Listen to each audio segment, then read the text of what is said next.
যে আফগানিস্তান জিতে গেল, ফিলিস্তিন কেন হাইরে গেল?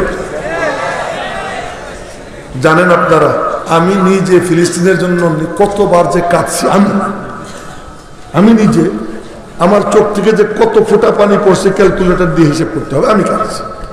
হারামাইন শরীফাইনে গেছি, ওখানে নামাজের মধ্যে ফিলিস্তিনের কথা কয়ে কাঁদতেছে, আমিও সাথে সাথে কাঁদছি। লক্ষ লক্ষ হাজি একসাথে কাঁদতেছে।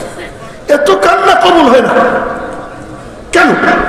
আর আফগানিস্তানের তারা, আর ওদের মধ্যে বেশকমটা কোথায়? বেশকম হলো এক জায়গায়। কি বেশকম? যে ওরা আমেরিকার সাথে যোগাযোগ করে, বাঁচাও।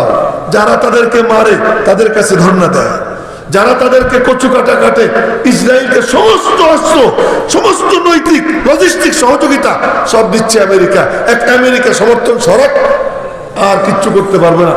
সেই আমেরিকারে বলে কি আমাদেরকে বাঁচাও, আমেরিকার কাছে যায়। আচ্ছা ভালো কথা, যে তোরে মারে তারে বলিস আমারে বাঁচাও, ঠিক কেমন কথা? কিন্তু আফগানিস্তান আমেরিকারে বুড়ি আঙ্গুল দেখাইছে, রাশিয়ারে বুড়ি আঙ্গুল দেখাইছে, সারা দুনিয়াকে বুড়ি আঙ্গুল দেখাইছে। কখন দেখাইছে? দেখানোর শক্তি পাইছে কখন? যখন শেষ রাত্রে মালিকের কদমে সিজদা দিছে। এবং সিজদা দিয়া এরপরে সকালবেলা নামছে জিহাদে। কি নিয়ে? পাথর নিয়ে। রাতের বেলা আল্লাহরে কইছে, আল্লাহ বদর যুদ্ধে তুমি না খেজুরের ডালের তরবারির থেকে দাড়ি বানাই দিছো। মাত্র 8 খান তরবারি ছিল, 2টা ঘোড়া ছিল, 70টা উট ছিল। নবীজি বললেন খেজুরের ডাল ভেঙে হাতে নিয়ে রাখ। খেজুরের ডাল ভেঙে নিয়ে নিয়েছেন সাহাবীরা হাতে। সেই খেজুরের ডাল সাহাবীরা বলছেন নিজে যে কোপ দেই, গাড়ার কাছেও যায় না, তার আগেই দেখি কল্লা জমিনে করে করি খায়। বলে এই কথা আফগানের মুজাহিদরা আল্লাহরে কইছে, আল্লাহ বদরের ময়দানে যদি তুমি পারো খেজুরের ডাল রে তরবারির থেকে ভারী বানাইতে, তাহলে তুমি কি পারো না ট্যাঙ্কের মোকাবেলায় আমাদের পাথরকে ভারী বানাইতে? এই মালিকের সাথে কথা বইলা এরপরে দিনের বেলায় যখন নামছে, সুবহানাল্লাহ, ওরা আসে ট্যাঙ্ক নিয়া, আর এই পাগড়ি বাইন্দা এই যায় মারে, ট্যাঙ্ক উল্টে যায় পাথরে।